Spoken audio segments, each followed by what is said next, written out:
¿Qué tal, queridos amigos? Nuevamente compartimos juntos un momento de reflexión en torno a este libro maravilloso que es la Biblia, las Sagradas Escrituras. Y hoy quisiera llevar tu atención nuevamente al capítulo 14 del libro de Apocalipsis.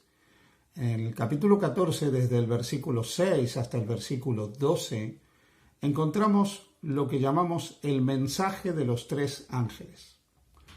Hemos ya identificado que Dios tiene una iglesia en la tierra, que a través de los siglos esa iglesia tuvo que pasar por muchas tribulaciones.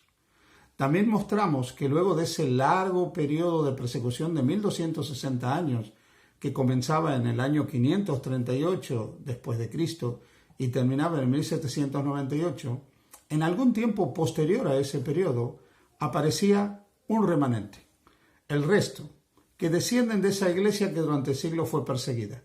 Y tenían algunas características, una profunda fe en Jesús y guardan los mandamientos de Dios.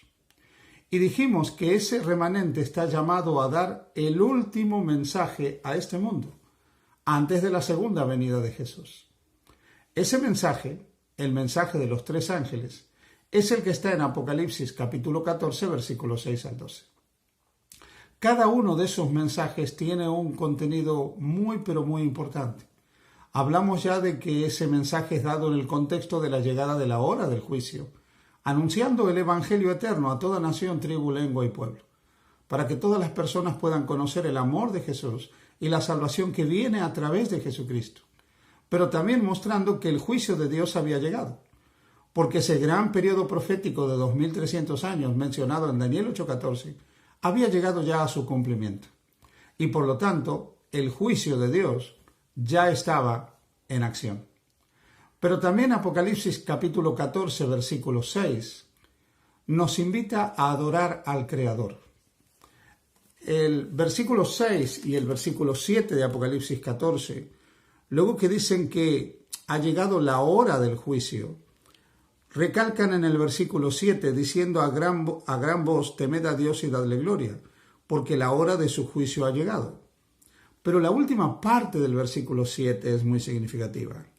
Y adorad a aquel que hizo el cielo, la tierra, el mar y las fuentes de las aguas. El último gran conflicto entre la verdad y el error tiene que ver con la adoración. El conflicto es un conflicto de adoración, centrado en a quién hay que adorar.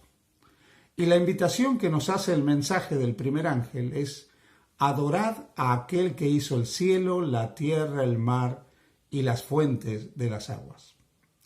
Queridos amigos, desde que en el año 1850 Charles Darwin escribió El origen de las especies, el mundo fue desarrollando un concepto de los orígenes basado en la teoría de la evolución. Y quiero recalcar este concepto, teoría de la evolución. Porque la evolución es una teoría basada en una lectura de determinadas evidencias geológicas, de determinadas evidencias antropológicas, en determinadas evidencias paleontológicas. Finalmente es una teoría que lee las evidencias de determinada manera. Para leer las evidencias como las lee, tiene que partir de la base de que no existe un creador, de que la vida en primer lugar surgió por azar y en segundo lugar esa vida fue evolucionando a través de un largo proceso de millones y millones de años durante el cual el azar ocupó también un lugar muy importante. Ese azar permitió la evolución. Permitió el surgimiento de determinadas mutaciones en las especies que perfeccionaron a las especies. Y a través de saltos evolutivos, las especies fueron mejorando hasta ser lo que hoy nosotros conocemos y lo que hoy vemos. De tal manera que, por ejemplo, los animales del mar, podríamos decir los peces, evolucionaron en reptiles, los reptiles evolucionaron en aves, las aves en mamíferos, los mamíferos a su vez en diferentes formas, como pueden ser los antropoides, y de un grupo de antropoides habría evolucionado el ser humano. Vuelvo a deciros que esto se basa en una lectura de diferentes tipos de evidencias geológicas, antropológicas, etc. Pero el planteamiento que nos hace la Escritura es totalmente diferente. La Biblia nos habla de un creador que no necesitó el azar ni un largo proceso evolutivo para dar origen a la vida. Ese relato de la creación está en el capítulo 1 del libro de Génesis. Un libro que comienza diciendo: en el principio creó Dios los cielos y la tierra. Y va mostrando que en 6 días la vida fue surgiendo con la semejanza de la vida que nosotros conocemos hoy. El relato de la creación, al contrario de la teoría de la evolución, es sumamente científico. ¿Por qué? La teoría de la evolución tiene que basarse en el surgimiento de la vida por azar. Sin embargo, el relato bíblico de la creación sostiene la primera ley fundamental de la biología, que la vida solo proviene de la vida.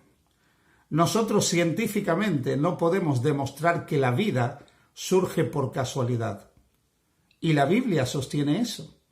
La Biblia es científica al mostrar que la vida tiene origen solamente en la vida.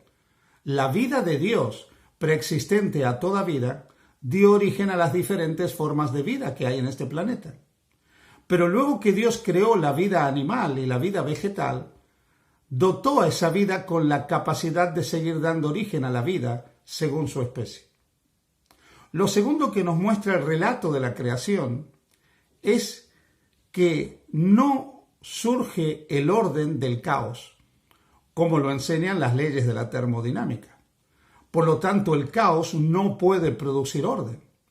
Si originalmente había caos y ese caos se fue ordenando, como sostiene la teoría del Big Bang y la teoría de la evolución, ¿cómo es posible llegar a la perfección que existe hoy en la naturaleza? ¿Cómo es posible que cada uno de los planetas en el universo estén en su órbita? ¿Cómo es posible que en el ser humano y en toda vida vegetal, desde la sencilla fotosíntesis de la planta, pasando por los complejos mecanismos de la anatomía humana y animal, la vida sea tal cual es? ¿Es posible que el caos haya producido tal perfección? Pues pensar en esto sería lo mismo que pensar que una gran explosión, quizás en una herrería, quizás en un taller de siderurgia, da origen a un coche de última gama con todos sus extras preparado para salir al mercado. Ninguno de nosotros estaríamos dispuestos a creer eso. Tampoco creeríamos que la explosión de una imprenta y el caos producido por esa explosión en la imprenta dio lugar al Quijote de la Mancha o a las obras de Shakespeare. El caos nunca produce orden, sino más desorden. Por otra parte, la Biblia muestra que la vida surgió sin necesidad de mutaciones, surgió perfectamente diferenciada y surgió perfectamente especializada. Las mutaciones, desde el punto de vista científico, no producen mejoras, producen fenómenos. Una mutación en los seres humanos produce deficiencias de carácter cognitivo o físico, y lo mismo ocurre en la vida vegetal y en la vida animal. Por lo tanto, no es demostrable que las mutaciones permitan una vida mejor. El relato bíblico de la creación es totalmente el antimito, opuesto a todos los mitos de las naciones que rodeaban al pueblo de Israel, que enseñaban un origen de la vida basado en el capricho de sus dioses. Podemos decir que el relato bíblico de la creación es científico y es totalmente opuesto a la mitología. Por lo tanto, la Biblia nos enseña que hay un Dios que es creador del cielo y de la tierra y de nuestras vidas.